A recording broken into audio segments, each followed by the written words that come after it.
Okay, we're going to finish up chapter 5 here. Now we're getting into the good stuff. Series.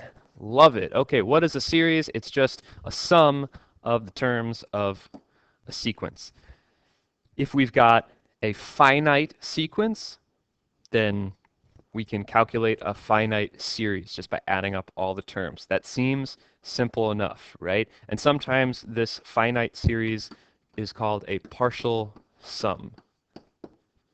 In particular, we see the phrase partial sum when we are discussing infinitely big sequences, and we would call the partial sum like just the sum of the first however many terms in that sequence, whereas if we were to add up all of the infinite terms, then we would get the complete sum, the infinite series itself. Now that's weird, and we'll talk about that at the end, and as we see in the bottom of the blue box here, some infinite series can't be calculated, but some, we will see, can be.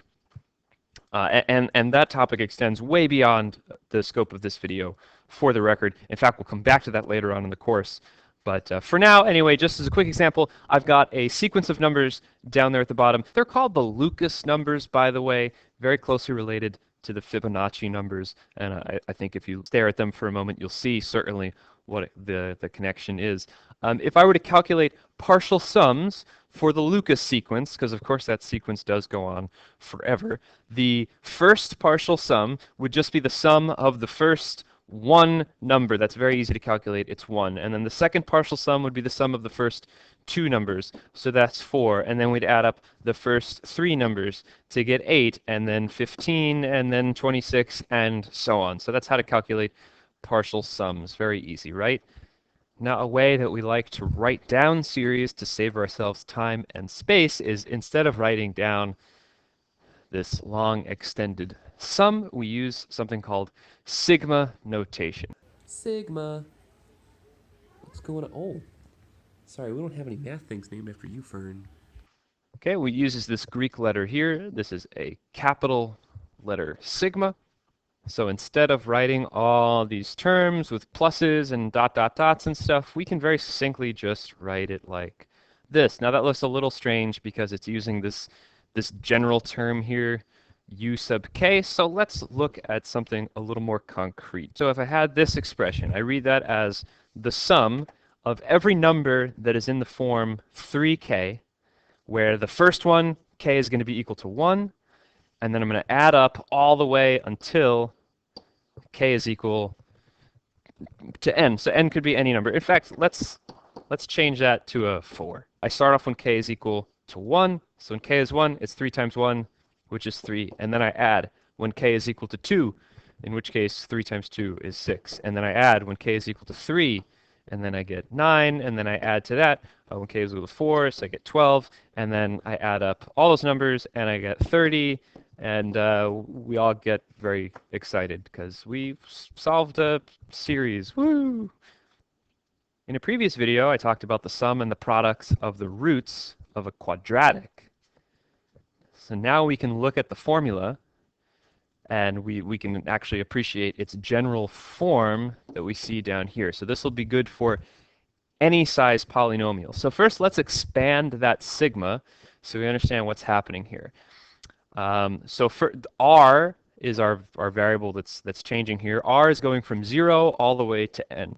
So when r is 0, we have a sub 0, x to the 0, plus when r is 1, plus when r is equal to 2, and then all the way up to when r is equal to n. And what we're staring at now is an nth degree polynomial, where each of the a terms are just the coefficients for the corresponding x term. In fact, this first one, x to the power of 0, is just 1. So a sub 0 is actually going to be a constant every single time. And then we've got a sub 1 times x, and a sub 2 times x squared, all the way up to a sub n times x to the n. And so now when we set this thing equal to 0, now we've got a polynomial equation that we could solve, and we could be interested in the sum of its roots and the product of its roots. And those sum and those products can be calculated using these formulas. which depend on what n is. So we talked about quadratics already, so let's pretend this thing was a quadratic, in which case n is going to be equal to 2. And now we see that the sum of the roots is going to be negative a sub n minus 1. So in this particular case, n is equal to 2, which means that n minus 1 is going to be 1. So we've got negative a sub 1, negative a sub 1, divided by a sub n, which in this case is going to be a sub 2. And that matches the negative b over a that we learned in the previous video for quadratics, for the sum of their roots. And likewise, the product, in this case, will be negative 1 squared, so that's just going to be positive 1, times a sub 0 divided by a sub n, which is the same thing as c over a when we're thinking about quadratics. The difference is that memorizing these formulas here is only useful for quadratics, whereas using the formula that we find in our formula book can be used for any type of polynomial. And now that we know sigma notation, that should make some more sense to us. Moving on, let's play around with sigmas just a little bit more. Sometimes it will be helpful for us to be able to write the expression in sigma form. So here, I started off by deciding this was going to be the sum of every number in the form of 3k, and then I got this series out. But here we want to move backwards and figure out if this is the sequence, what should S sub n look like? So we look at those numbers and we say, what are those numbers? What is special about those numbers? Well, hopefully we recognize that those are all square numbers, right? So our sigma is going to involve something squared. Right, so our sum is equal to 1 squared plus 2 squared all the way to n squared. And so then the way to write that in our sigma is to just write it as k squared, where k goes from, this first one was a 1, this last one was an n, so that's from 1 to n. Notice that if, let's say those first two terms hadn't been there, if it had just been 9, 16, 25, etc., then down here at the bottom we would have started with k equals 3 and gone up to n. If it was literally only these three, then we would have started at 3, and then here we would have gone up to 5. So there's really there's no boundary for what the top and the bottom number could be. They could be negatives, we could have 0, whatever. Okay, and then anyway, letter B is just going to be finding the partial sums. So this should be pretty easy, kind of like what I showed before. The first partial sum is just 1, the second one is 1 plus 4, then 1 plus 4 plus 9, and so on. Calculating a sum, if we see it, should be very easy. So this one here, I can tell that this is going to be the sum of, well, the first term is going to be 2, the next term is going to be 3, 4, all the way up to 8. So we could write those out and then just mentally add them up.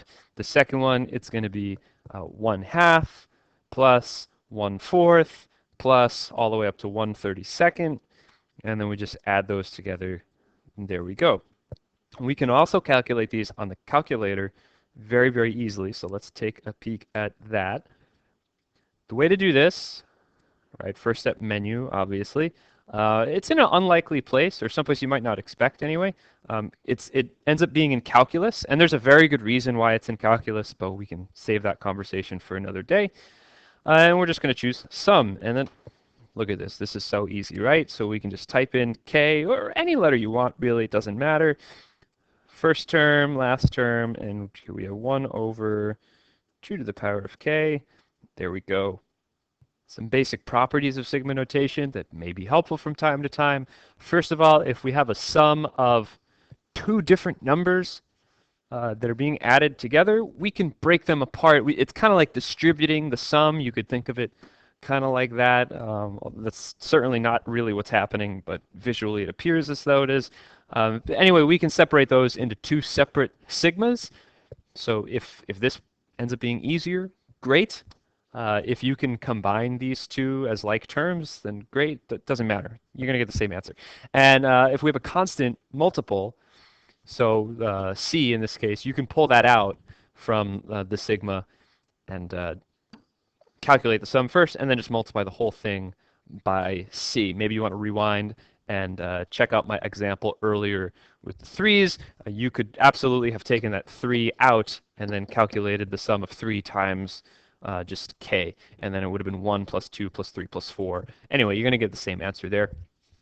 And the other rule for constants is that the sum of just constant from k equals 1 to n is equal to c times n. Hopefully that's obvious. I don't know. The first time I saw that, it didn't really make a lot of sense to me. So c equals n from, or the sum from c as k goes from 1 to 4. Well, when k is equal to 1, we get c. And when k is equal to 2, we get c. And when k is equal to 3 and 4, we also get c. So grand total is obviously 4c. So that's why we have c times n. Okay, so now we're going to do some stuff with some sigmas. Part A looks a little weird. I wonder why they're asking us to do it this way. It says expand this sigma twice, once with the terms going from smallest to largest, and then once in the opposite order. Whatever, we can easily do that. It's going to be 2, and then 4, and then 6, and so on, all the way to, well, what's the last term going to be? The last term is going to be 2 times n. What's the term before that going to be? Well, if the first term was 2 and the second one was 4 and the third one was 6, etc., they're going up by 2. So that means that the next to last term should be 2n minus 2. So there's our expansion. And now here they are again in the opposite order. Great, part A was pretty easy. Now part B tells us to add up these terms vertically and IB command term, hence write an expression for the sum of the first n even integers. Well, let's see what happens here. If we add these all vertically, then what we're really getting is 2 times this sum, right? So that's what we've got right here. And we find out that when we add each pair of terms, we get the same thing every time. It's 2n plus 2. How many 2n plus 2's do we have? We have n 2n plus 2's. Now that's the sum, that's 2 times the sum of everything in the form of 2k, which, by the way, those are even integers, right? So that means that if we take this entire expression and divide by 2, we will get our sum for the first n even integers. It's just n times n plus 1. Now perhaps you find that to be a peculiar way to have solved this problem. You know, why would anyone think to add up the same series of numbers twice in opposite order and then hope that something lucky happens when we divide it by 2? That's fair. In fact, we can do it a totally different way using arithmetic series, and let's move on to that now. So this is just the sum of the terms of an arithmetic sequence, and we've got formulas for this, and they're in the formula book. You can find both of these at the very top of page 3 in SL 1.2. Depending on what information is given to you in the problem, one of them might be easier to use than the other, but they certainly both get you to the same place. So, looking at some examples. In this first one, whatever, forgot to cover the answer, doesn't matter. We've got a series up top. It appears to be arithmetic, right? Because these are increasing by 3 every term. So we have an arithmetic series where the first term is 4, the common difference is 3, and we're told that n is going to be equal to 50. So it's pretty simple. We just put those 3 numbers into the formula and we get an answer. And that's much nicer than writing out 50 terms of this and then grabbing a calculator or something. Here's another one. It again appears to be arithmetic. In this case, we're jumping up by 7. So we've got u sub 1 is negative 6, d is equal to 7, but we don't know what n is. So how far do we need to go from u sub 1 to u sub n? Well, we need to add not n common differences, right, but just n minus 1 common differences. Remember that if I wanted to get to u sub 2, then I would have to add only one common difference to u sub 1. If I wanted to get to u sub 3, I'd add two common differences to u sub 1. So that's why we've got here n minus 1 times d. And then we can solve for n, and then once we have n solved, we've got the rest of it here. And here they've used the other formula right there. But again, it really did not matter. We got word problems, whatever. Again, we already know first term 8, common difference 2. Here we actually know what the sum is, and we want to solve for n. No problem at all. Just pick a formula, substitute in what we know, and then we're just going to solve for n. This shouldn't be too bad. It looks like it's going to be quadratic, though, because we have an n that's eventually going to be multiplied by an n, so we just want to keep track of that. Yes, there it is. Now we're going to solve for n. Now we could get either n equals 10 or n equals negative 17 from that. Obviously, negative 17 doesn't make any sense because we're talking about the number of terms in the series, so n equals 10 is going to be the only possible answer. All right, now let's talk geometric series. Specifically here, we're going to discuss finite geometric series. We didn't discuss finite or infinite for arithmetic because if we were adding up an infinite number of arithmetic sequence terms, it's very easy to see we're going to get either infinity or negative infinity. So that's kind of boring, whereas infinite geometric series we'll see in the final section of this chapter, those actually are sometimes interesting. So in the blue box, we got two formulas again for a finite geometric series, although in this case they're wildly similar. We again see both of these on page 3 of the formula book in SL 1.3. It is required, of course, that r, our common ratio, not be equal to 1 for two reasons. First of all, we can't divide by 0. And second of all, if r was equal to 1, then we wouldn't really have a geometric series at all. Okay, so here are just a few examples. I got nothing to say about this. These really, they mimic the ones we just saw for arithmetic. They're very similar, so we're just using the formulas here. Pause and ponder if you need to, whatever. We will look at the word problem really quickly. Here's, again, we know what the first term is, we know what the common ratio is, we know what the sum is, we just need to figure out what n is. So again, we put everything into our formula, and we get this expression here that our total sum is equal to this expression here. So that's equal to 635. And in order to solve that, we've got two options. First of all, we could do this by hand. It's not that bad. 2 to the power of 7 gives us 128, so that happens to be the answer. Anyway, just to think about using technology for this. So here again, I graphed 5 times 2 to the x. I can't use n in the calculator. And then I graphed 635. I changed my window so I could see really high up, and I could just calculate that intersection. In this, it's going to be exactly 7. All right, finally, section I, infinite geometric sequences and their associated series. So if we consider the partial sums,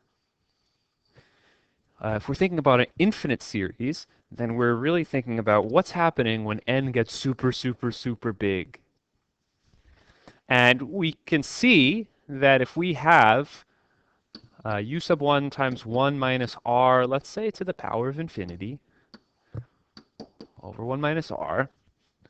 And I know infinity is not a number, but we've got r being raised to a number that's so big, it's easier just to write infinity instead. And we can see that this doesn't always really work out. So whenever the absolute value of r is bigger than 1, so if r is bigger than 1 or less than negative 1, then you can play around with this expression, and you'll find that you either are going to get something that's positive infinity or negative infinity. It depends on what the first term is, because u sub 1 could be positive or negative, but just play around with a few examples there. You'll see. You're going to get something that's infinitely large, either positive or negative. So that would be just like our arithmetic series.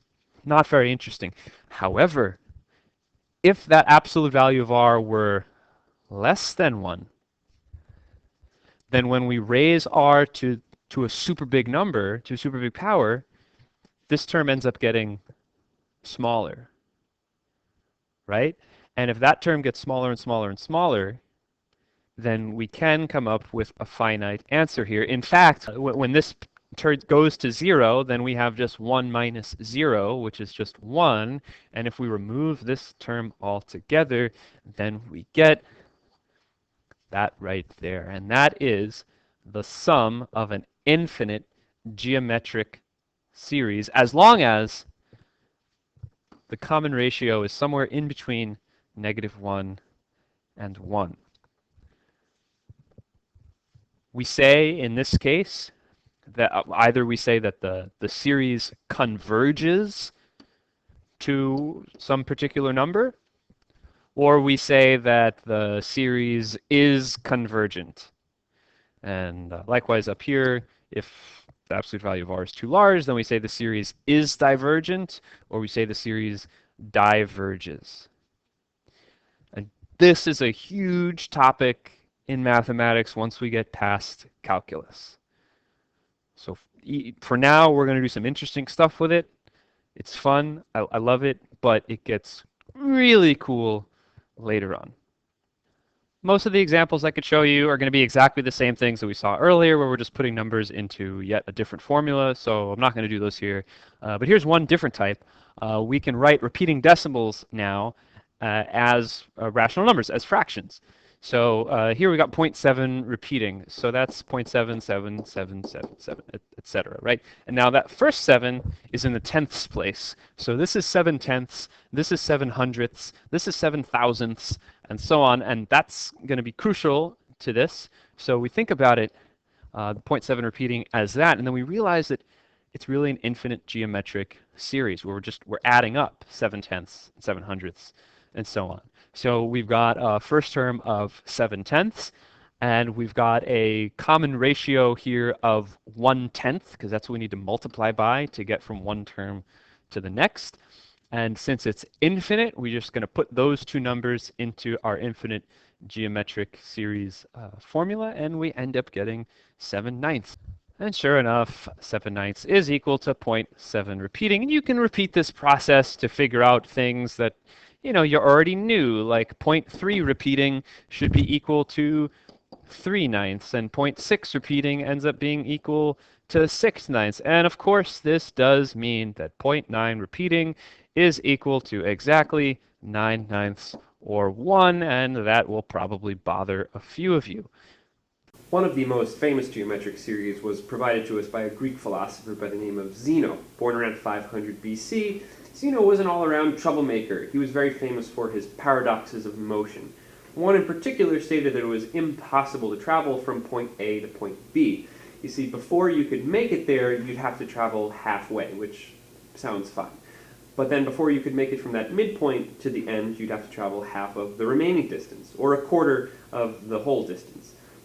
All right, but then before you could make it from that point to the end point, you'd have to travel half of the remaining distance, or 1/8 of the total, and then you'd have to travel a 16th of the total, and a 32nd of the total, and so on and so on and so on, requiring you to complete an infinite series of tasks, which, quite frankly, none of us have time for. So you could never really make it all the way to point B. To make matters worse, it turns out you could never leave point A at all, because before you could make it to that halfway point, you'd have to travel halfway to it. And before you could travel halfway to that quarter-way point, you'd have to travel halfway to it. And before you could reach that 1/8 way point, you'd have to travel halfway to it, requiring you to complete an infinite series of tasks to travel any arbitrary distance from your starting point. Now, we know that motion is possible, so what's going on here?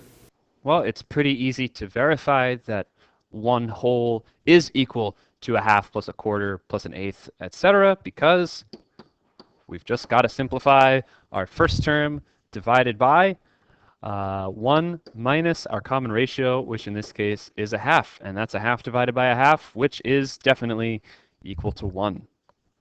Anyway, that's it for chapter 5. Now, there's definitely more challenging problems out there, and we're going to share that excitement and fun together in the class problem sets. So we might have stuff like in green, that's an infinite geometric series, solve that equation for x.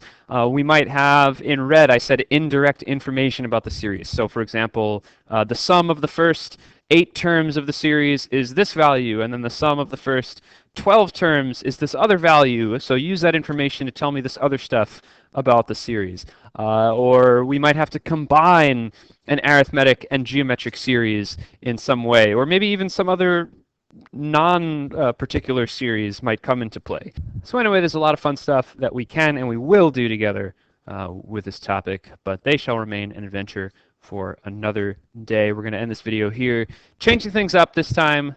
No quotation for this video. But I have to say, this reminds me of a story. See, one time I was at a math conference with teachers from all around the world. In fact, there were an infinite number of math teachers present. And the first day, after a long day of solving problems together, we all decided to go out to the bar for a drink. I was lucky. I was in line first. So I said to the bartender, "Hey, I'll have a beer." And I was struck by what the teacher behind me said, because they said, "I'll have half a beer." And then the teacher behind them said, "I'll have a quarter of a beer." And then the bartender cut us off and he said, "Hey, you guys are here for the math conference, right?" I think I got it. He poured 2 beers and he said, "Have a nice day."